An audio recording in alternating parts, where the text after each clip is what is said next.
Well, hello, I am Alice Keeler, and I am joined today by the one and only Holly Clark. That's very nice of you. Hi, everyone, and I'm super excited to be joining Alice to finally talk about Book Creator, my favorite tool. Well, it is amazing, and I have no one better to talk about it than you. And I have an example that I'm going to go into. But Holly, how's the school year starting out for you? So here in San Diego, the school year has not started, so that means it's fantastic. I saw that there was a school in San Diego that was delaying the first day of school because of the hurricane. Huh. Interesting. The hurricane that didn't happen. The hurricane that didn't happen. Like got downgraded to a tropical storm. So that's good because I really doubt that California was really ready for this. Mm-hmm. Well, we don't need to talk about the hurricane except for the fact that it would probably make a really great story for the kids in San Diego to make a book creator book about. Except for only rain. Current events.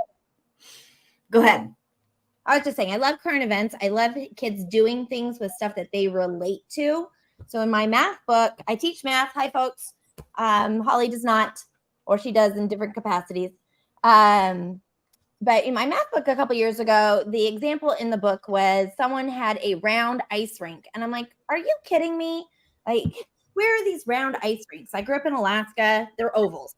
And then the story was, the word problem was the person who's ice skating crashes into the wall at a certain angle because they don't know how to stop. Mm-hmm. Who carries a protractor with them to know what angle that you crash into the wall? Mm-hmm. So providing students with authentic examples that they can relate to, I'm really into that. And that's one of the things I do love about book readers, that opportunity for kids to share about things that they relate to and connect their learning. So the first thing I'm going to do is I made not Google Slides. I made a book creator. And by the way, for those of you who are watching, please say hello in the comments. We'd love to say hi to you. And I'm going to go ahead and share my book creator that I made. And I'm just going to go through it really quick. So this is just my agenda. I thought, what's fun is to make my agenda in book creator. The first thing I love is it just feels and looks like a book. You just have these feelings towards book, which for me is warm and fuzzy. And so book creator, what we're going to do is we're going to talk about how fun it is, things that we love about book creator. Holly is definitely going to share what she loves about book creator. I embedded an example of the book example of embedding video into the books, just so you could see that. So later, for those of you who are watching, and I'm going to link to this in the comments, you can see how easy it is to actually insert a YouTube video because it's multimedia. Mm-hmm. And then Holly and I are going to debate book creator or Google Slides.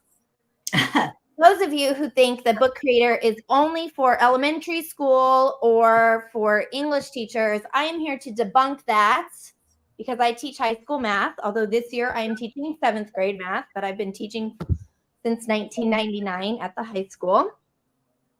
So I think it's for everybody. And we're going to show you a quick, hey, let's show you from 0 to 100, starting a book and publishing it so you can see how really easy it is to use Book Creator. And then if you're interested and you're excited about Book Creator, which I know you will be, we're going to talk a little bit about the Back to School Hub because it's got a lot of great resources to help you get started. Holly, how's that sound? Sounds great. And it sounds like we have a lot of people from Virginia. So welcome to our Virginians. We're the state of is it kissing or love or something? They have the best state motto. It's for lovers. That's it. Hey, Sue. Who's my current teacher? Lover. We have Richmond, Virginia. Hi, Deborah. Sunny. Hey, Sunny. Okay, Sherry. Hello. Welcome. Dana, you may know, I grew up in Anchorage, Eagle River. I grew up in Eagle River, which is pretty much Anchorage, Alaska. I love it there. And we have Deborah. Okay, born in Richmond. Awesome. It's Gail Marshall. So fun fact that that no one is really going to care about, but Alice is sitting in the my neighbor's house from my childhood home, my next door neighbor. Right. So it's kind of fun. Yeah, before I got this teaching job, I was asked by Google to be part of their developer keynote. So I'm actually out here in California today, and I just happened to be next door to Holly's old house. which my parents don't live there anymore. It burned down actually. So, and they rebuilt it and someone else lives there now. Anyway, will you share my screen, Alice, while you say hello to everyone? We have Italy, we have Massachusetts. Yeah, And look at that. thanks everyone. So Alice and I, we get to travel a lot, and we sometimes have some pretty deep conversations about Google Slides versus some other tools. And I myself have moved away from Google Slides, and I've told Alice before, there's tools I think can do better jobs, and that's why I've moved away. I'm not completely moved away. There's certainly times I use Google Slides. It's not that I never use them, but when I'm having students create something, I move away from Google Slides, and I want to show you all why. So when I come over here, I'm not sure I'm going to be able to see. So as I say something, if you're not seeing it, Alice, let me know. So I'm going to go into this library that Alice has, and I'm going to just create a book. One of the things about Book Creator is that I think it has it's like been not poorly named because it's a book creator, but you have to think of it beyond just a book that like a kid would write in language arts class. It could be a portfolio. It could be a math tutorial book. It could be all kinds of things. Really what it is it's a portal of showing what you know. So as a kid, I might choose a book, and I'm doing that here. And I just want to show you some things that I love about it that you can't do in Google Slides. Google Slides has a lot of great things, but if I go to the upper right-hand corner where you see the add button, I can go to the pen tool. And what's really interesting to me is that I can go to auto draw, which by the way is Google Auto Draw, but they don't allow you to do Google Auto Draw in Slides, which I think is weird. It's interesting. So if I try and like draw something, you'll see at the top it's guessing. And I was trying to draw the Eiffel Tower. So as a kid, when I want to put something to go with my story, or maybe I'm making a math problem of my own, if I want a picture, I can go and Google Draw. Now, I am not going to keep this Eiffel Tower, but I want to show you something else. I can also just draw. And that's another thing you can't do in Google Slides. So it's why I kind of move over when I'm having kids show their learning. I moved to Google Slides for that experience. I moved to Book Creator for that experience because I can do things in here that it can't do. I'm just going to keep going for a couple more things, Alice, and then I'm going to give you an opportunity. But one of the things in Google Slides that it mostly does is it searches Google, and then I get some pretty bad images. But this one inside of Book Creator, I get kind of high resolution, great images. These are populated by something called Pixabay. But you see, I put it in Paris, and instead of getting someone's vacation photo of Paris, I get a really like nice, and I can actually now I can edit this a little more, but I get a really good image. So for me, that was one of the first things that kind of brought me over were the images. I can use a camera to take a picture or something. I'm not going to do that. I can add text, and I have as many text features as I would in Google, but I can record my voice. Now, if I want to do that on Slides, I have to have a Chrome extension like Moat, which we both love Moat. We are very big fans of Moat. But I have to kind of like, I call it MacGyvering my way around Slides. I've got to get a Chrome extension for this. I've got to yada, yada. So here I can record myself, and I don't know how well this is going to go in a live situation, but I might say, welcome to Paris. This is my dream vacation. And I stop recording. And I can put that somewhere in my book. So it might be me reading my book. But my point here is not so much to teach you about the record button. It's to say, here is yet another thing I can do that I can't do inside of Google Slides. So if I'm a student creator, the power of creation just got more. And I'll stop with this next one, Alice. Another thing that Book Creator has is it has these apps. And I can turn these apps on and off, sort of like I download them on my phone. And it's got this incredible, and I know you love this, Alice, this incredible integration with Canva. So once I come over to more and I go to Canva, it opens up to the exact, I hadn't done this in a while, and this is great. We all get to see all my stuff. But it goes into Canva, and it opens at this exact dimensions I need for the book that I've chosen. So let's say I'm looking for a book cover, and here it's Crazy About Cats, and instead of it being by Kimberly, I'm going to put it by Taylor Swift because she is crazy about cats too. And now I just add to book, and it's going to put it in the perfect dimensions inside of Book Creator. So Canva is a graphic design tool that if you see something on Instagram or on Twitter or wherever your social media is, I promise you that is 99% chance being created in Canva. So it gives students access to this professional grade graphics tool. I'm going to do one more because I bet you might know about this, but you might not. So this is in the paid for version. It's a 3D model. So let's say that I'm teaching about the respiratory system, and I want my students to see a heart. And so I can come over here to these 3D models. Again, this is on the paid for feature. But inside of a book, let's say I'm creating a resource for them, I can put this heart that looks like this. Like, that is legit. I have not seen a heart like this. So when I do this, I could add it, and it puts this 3D model, oops, I didn't mean to open it again, inside of my book. So sometimes when I'm talking about Book Creator, I'm talking about students creating stuff, which they could, but teachers could also create a book of resources that teach kids about the heart in a way we might not get in the textbook. Anyway, you can stop sharing. I'll stop there. And if you have anything to say about that. Well, I mean, that is cool. And you're right. None of those things are in Google Slides. And honestly, I actually don't have students really do projects in Google Slides either. So we can save that for our debate have. I love Google Slides, but I don't love it for the things that you love Book Creator for. And it's always a good idea to use the right tool. And I am certainly no fan of any particular tool. I'm a fan of students and what's best for kids. So, all right. So coming back through here with my Book Creator, as you can see, it's so fun. It's unlike just creating a regular presentation. It's interactive. It's easy to use. Look how quickly she's able to just open that up and get Canva going in there. So here are the 5 things that I personally love. And I was kind of kicking myself for just putting the number 5 in there, because after I put my 5, I'm like, but I have more stuff that I love. Right. 5, I'm all about collaboration. So I put that number 1. And honestly, May I say something about that? Yeah, please. So collaboration is just like what you would see in any kind of Google ecosystem where you can turn on collaboration. But the collaboration, you should know, is part of the paid for feature. So if you were to do the free feature, you wouldn't have access to that. But once you use Google, Book Creator, it's hard not to want the paid for one. But anyway, go ahead. No, thanks for mentioning that. I do have the paid version, so I appreciate the distinction between the two.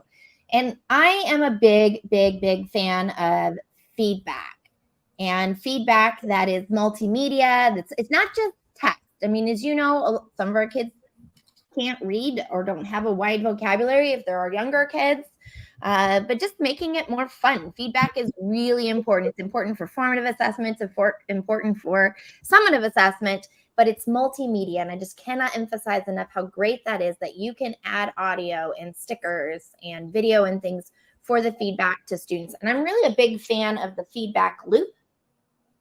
So that is where you have students come back to the comments and make improvements based on the feedback. So it's a really important element, I think, about Book Creator, is that ability to get in there with the students and give them feedback. As Holly showed, I have I'm like obsessed. I'm obsessed with Canva. I think I use Canva more than I use Google. I made the background here in this Book Creator book in Canva. The Canva integration is amazing. I love, love, love that I can just go into Canva and I type Book Creator. I actually type Book Creator into Canva, and it said, here's some templates. And as Holly showed, I don't even have to go into Canva to do that. I can just link to it from the apps, and it brings it in with the right size automatically, so you don't even have to find it. But how amazing is it to put a voice on the page? So I did record a little something. I'm going to click on this. I kept it short because I didn't want to, But I mean, to be able to just embed that audio right on the page and it's natively built in there. I don't have to use a third-party product. I don't have to rely on a Chrome extension. It just works. It's super easy. I really want students to communicate their ideas.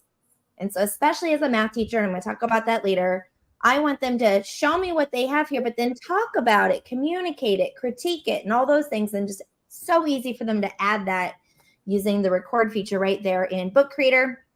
Can I show something that has the record feature really quick? I will take mine off. So you've seen me talk about this, but I want other people to see. So this is an example of Book Creator at the first grade level. And this just makes my heart warm. So this is why I like to show it. But this is a little first grader or second grader, I can't remember, who is using Book Creator to show their comprehension of Pete the Cat. And to do that, you can see they use the drawing tool to draw what's happening. But that record feature that Alice was just talking about, we're going to hear fluency right now in the reading of that. And that becomes kind of one of my favorite things that Book Creator does. So I'm just going to play this. Hopefully you can hear it. Pete had new white shoes. He loved his new white shoes so much. He sang this song. I love my white shoes. I love my white shoes. I love my white shoes. And so you can take that off now. That's the kind of thing that, like, when I hear people say kids don't want screen time, they don't want, and I'm like, it's about the task if they don't want screen time, because there's no kid ever who doesn't want to make that book. And there's no parent ever who doesn't want to get a link to that book sent to them in an email. So when we think about like the sound feature, it's so much more than just recording, like narrating the book. It's just, there's like levels of fluency and all kinds of beautiful things. I mean, I just love hearing students' voice in their work. I mean, how often are you just digging through digital paperwork and you hear that and you know this student. I mean, I don't even know this student. I feel like warm fuzzy about it. Like I want to hear their tone and not just in their writing and their enthusiasm about reading. I love it. I love it. All right. Continue to interrupt me. Okay. All right. So I'm all about an authentic audience. I love that I can share this in so many places. It's so easy to share it. I can give you the link to the book.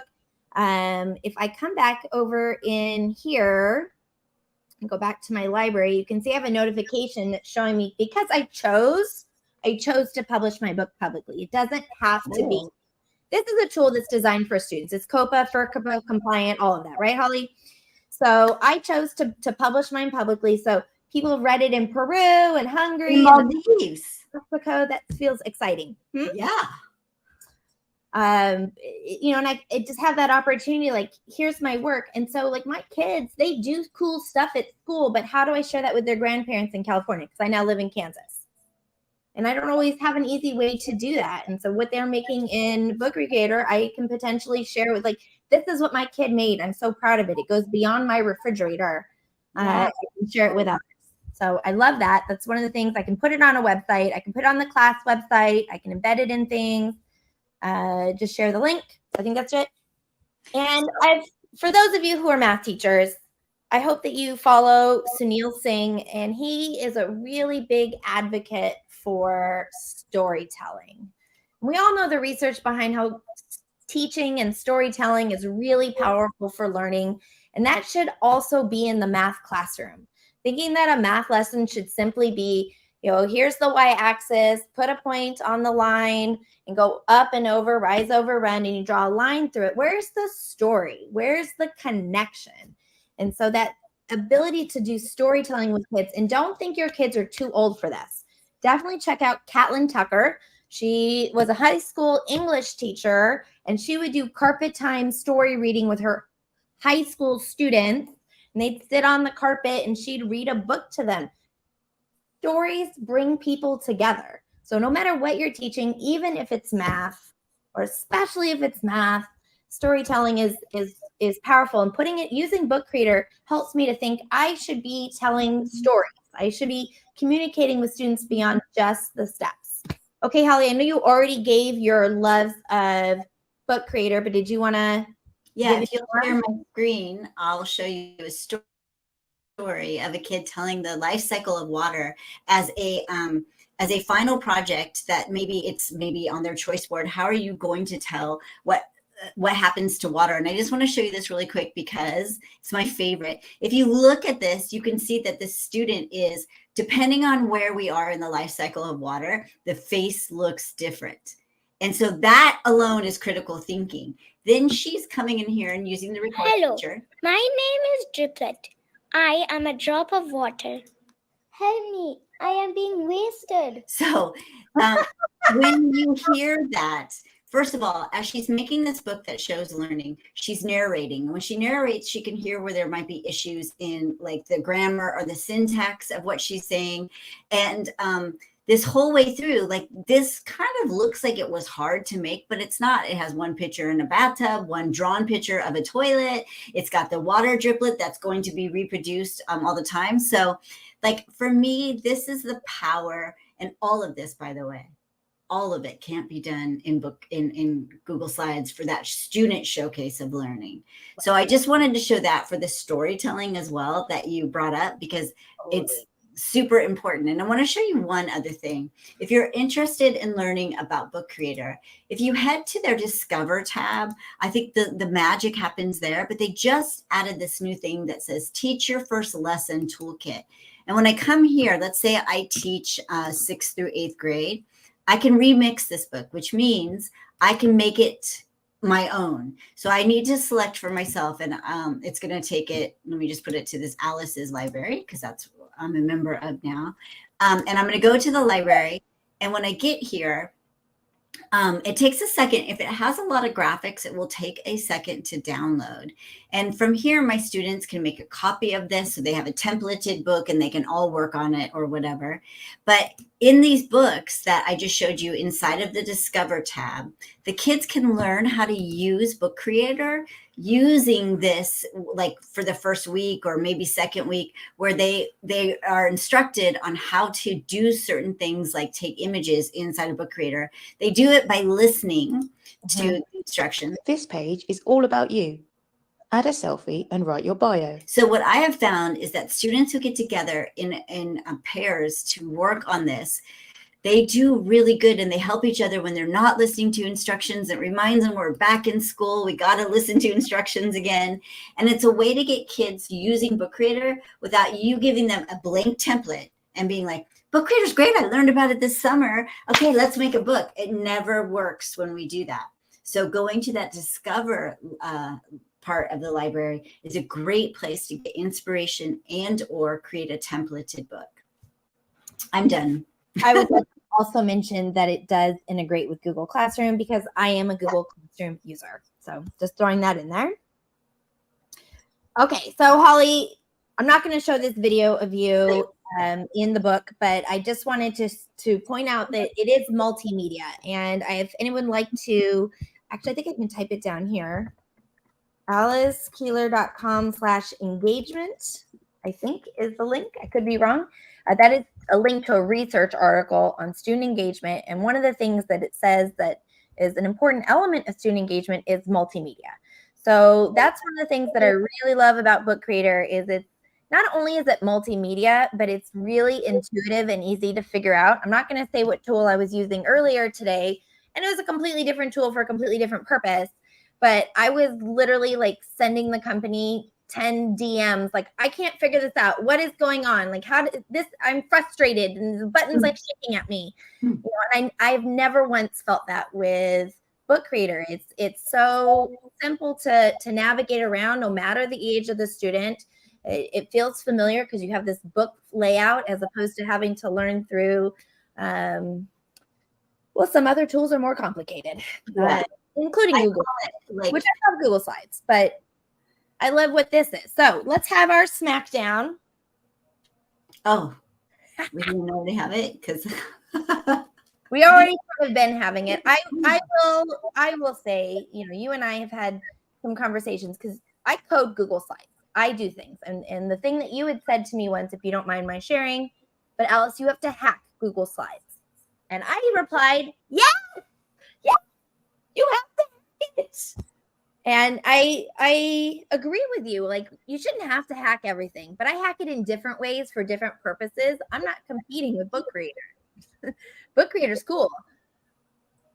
So, Holly, what are your 3 reasons that you would have students use Book Creator over Google Slides? For me, it's the creation element. It's easier, and students are not like so.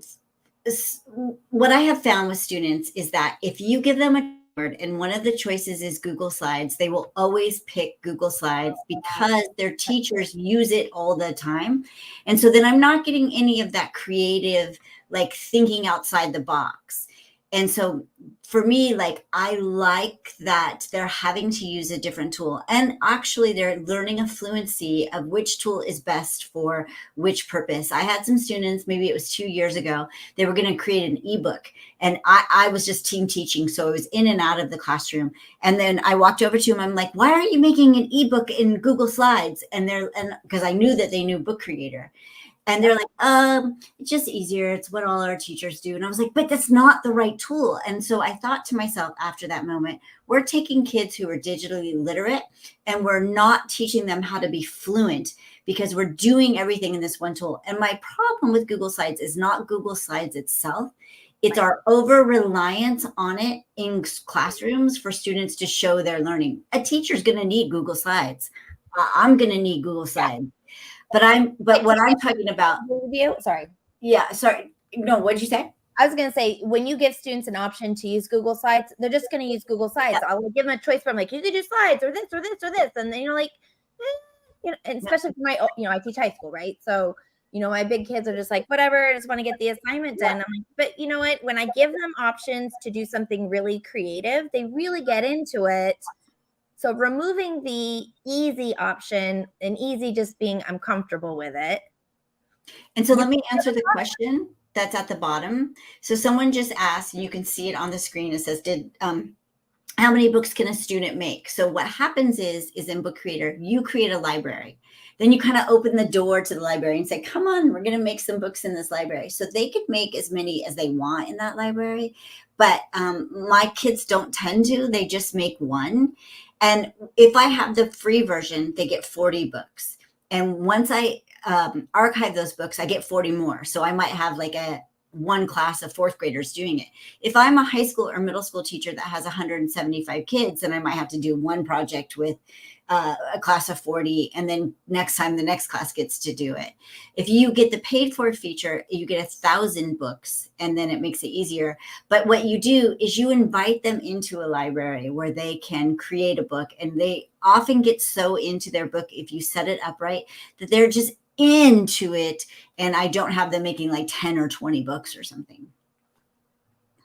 All right. So now our friend Gail pointed out that teaching students to choose the right tool is critical thinking. And I would like to point out that's literally a math standard.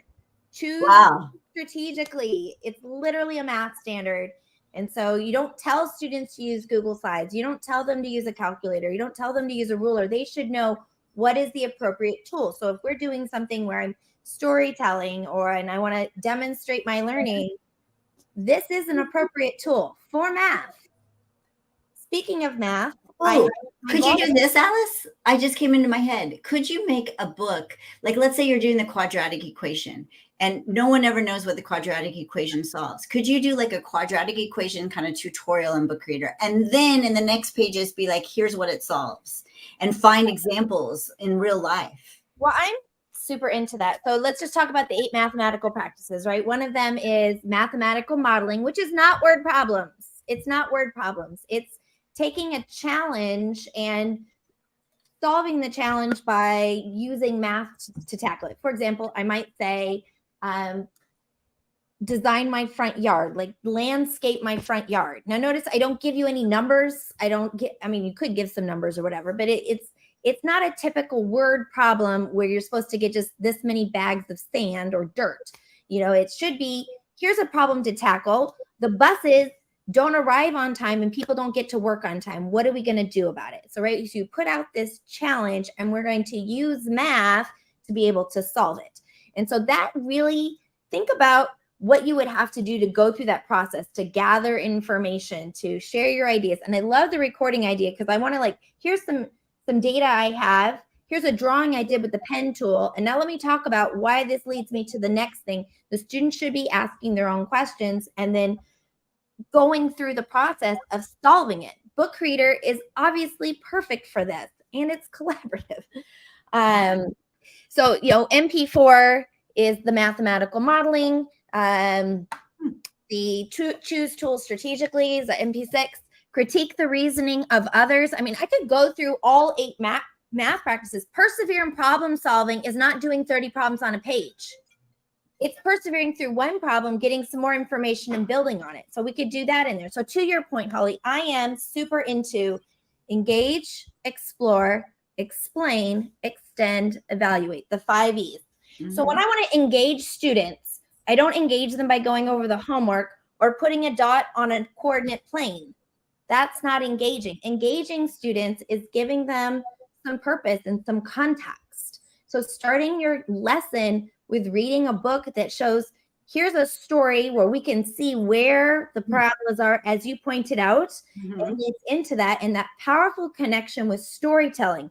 Now, I know what you're thinking, Holly. I have a degree in math and I did not learn how to connect the quadratic formula to anything. Oh, wait, that was me. That was me. I remember my administrator came in one time. He's like, Alice, this is a great math lesson, but where would you use it? And I'm like, they did not teach me that. Like, they didn't teach me that. So what I did yesterday, let me switch this book, is I went into ChatGPT and I said, hey, ChatGPT, I am teaching 7th graders and I want to use, I copy and pasted the standard that I wanted to do. And I said, I want you to write me a book titled Bob Has 40 Watermelons. So this is what I did. So I'm going to read this online. And I just did this really quickly yesterday, so don't judge me. But look how fun it is. I had the best time. So if you think that Book Creator is for young people, it is for 46-year-old women. I am having the best time writing this book. And so, I go into Canva and I describe the character. I had ChatGPT describe the character for me, actually, and I copy and pasted it into text to image. And I'm able to put these images in there, which obviously I'm really easily able to get it into Book Creator. So Bobby loves watermelons. He gave 7 watermelons to a friend. Now I had to use a little critical thinking in this. It was doing the math in the story. So it totally just gave me a story to go along with the standard. And then all I had to do was come in and add some graphics from Canva. And then I'm like, I need this to be a story where my students have to think about how many watermelons, because we're doing integers, right?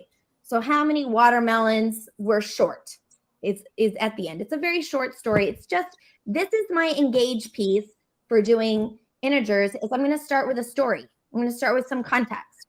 And it's much fun as I was having making this book, which I was thinking, a rule for the kids to do it, right? Is to take your story, and you make me a storybook, and then I'm going to read your book in front of the class. Yeah. And I don't care if they're 12th graders. They would love that. I did it with 2nd graders, by the way. Yeah, exactly. And so, but for math or for any topic, if you're thinking, I don't know how to do this storytelling, I agree with you, Alice. Storytelling about the quadratic formula would be amazing. And now I feel challenged that I now need to write a book using ChatGPT and put it into Book Creator about the quadratic formula to help students like, why am I learning that? Why does this matter to me? How do I engage and explore a concept before we just dive into X equals negative B? Okay. None of us, only probably 0.001% of us know what the quadratic equation solves, yet we all did it. Don't get me started about factoring. It's in my keynote. We have the students provide descriptions of our handbook as citizens of our team. Oh my gosh, Tina, I love that. Citizens of our team. Instead of creating the rules of the classroom, we use Book Creator as an option. Awesome. Thanks for sharing that, Tina. I love it. Well, I wrote a blog post for those of you who enjoy my rants about math. I did write a blog post. What's this one? Yeah, this is the blog post that I wrote with 9 ideas for ways you can use Book Creator. And that list could have been much, much longer. I just wanted to stop. It was getting too long. I initially titled it 4. I'm like, I'm just going to do 4. And then it got out of control. So there you go. There's 9 ways that you can use Book Creator in math. And if you are interested in let me share my screen here. If you're in, there we go. If you are interested in this, I'm going to go back. Oh, that's your watermelon story? Yeah, it's a watermelon story. Here's the thing, is because I was kind of just doing it last night and I was showing my friends how it works. I don't feel like I have a strong ending. Oh, so okay. I've clicked on there, allow remixes. So please improve my book. So when you're ready, I want to close her up with like how you get to Book Creator and then how you get inspiration. Yep, let's do it. Okay, so I'll go back to my screen. For those of you who liked what we were talking about, let me tell you how to get to Book Creator. If you simply Google search Book Creator, it's going to take you to their blog, which apparently now is Alice's 9 things about math, so that could be good. But to get to Book Creator, you actually have to type in app. Oops, sorry about this. For some reason, I went to another screen for me. app.bookcreator.com. So you just think about it's an app. It's bookcreator.com. That's how you get to it. Once you get there, you'll sign in as a teacher. My screen doesn't go to that teacher sign in, but when you first get to app.bookcreator.com, it's going to take you to the student sign in. So you have to look just under the icon, which is a emoji face, and it'll say switch to teacher, and then you sign up as a teacher. Once you sign in, then where you're going to want to start is here in this Discover tab. And the Discover tab is broken down into these. These are books that you can remix, which means you can take them and customize them. And then, and they have those, a lot of examples. Down here, you can look at examples by grade, or if you go a little bit further down, by subject. And these are not remixable. These are meant to just be an inspiration of things you might be able to do in the kindergarten classroom with this, or in the middle school classroom. And a lot of people have trouble wrapping their head around, would I do this in high school? Absolutely. Can you imagine what you could do in high school? So Holly, I have, oops, not that one. I have made a redirect just to make it a little bit quicker and easier to get to. If people go to alicekeeler.com/bookcreator, it goes to the hub. So I don't know if you can show the hub. So they've made a back to school resources. So for those of you who are looking to get into, like, I want to get started. Why don't you put that up? Is what? Want me to bring it up? I will do that. I will go myself. So alicekeeler.com/bookcreator. So that brings me there a little more quickly. So when you get in there, you're going to see a lot of free resources to get you signed up with. As you scroll down, there is some amazing webinars that you can sign up for. And of course, you can catch the recording of the other one. Lisa Highfield is like one of my favorite people in the whole world. So I demand that you watch that. So please go in and check out the Lisa Highfield one on differentiation for lesson planning. But so there's all these great things that are in there. Scroll down, there's teacher resources. Click on that, click on Take Me There. They've got some videos if you're new to Book Creator, how to get started, how to sign up for free. I'm going to go ahead and click on I'm a Teacher, Take Me There. And so when you look in these resources, you're going to get templates for back to school. Look at all these resources that are coming by on the bottom that you can just get started with. It's a lot of this stuff. It's the stuff from the Discover tab. Yeah. As Holly was showing you. So that is a good place as well. But they've packaged everything kind of together to help you get started for the school year. With another template. Look at like school map. I didn't even think of that. I'm like, what a great idea is to introduce our school through a book. And some blog posts and things. So hopefully those are some great resources to help you get started with Book Creator. And Holly, thanks for being here with me. What else would you like to throw in? Coming up, and I can't remember the date, I'm super sorry. I'm going to be doing how I use ChatGPT with second graders, and they created a book doing that. So that's coming up, and I think it's September, maybe 21st. I guess I could look on my calendar if I can get to it soon enough. I never can. But it's coming in September. Oh, it's actually the 19th at 12 p.m. Pacific. So whatever that is for you. And that's this thing that I did with second graders. It's not just me. It was another teacher, Miss Terwilliger, blew my mind. I can't wait. All right. So we'll get that information out on my channels as well as you are so that people can participate in that. The last thing I'm just going to show is I put the link in the chat for the book that I wrote and used AI to help me with, and then my friend Dr. Manjula as well. And so we read it to our students, and I had students, they didn't have to, they just put in a Google Classroom, they're like, I love the book. Students like to be read to, friends. It goes both ways. So thanks for joining. Thank you, Holly, for being here. Thank you, everybody. Thank you for having me. I'm so glad. I can't wait for you to try the new features. It's super exciting. Thanks, everyone.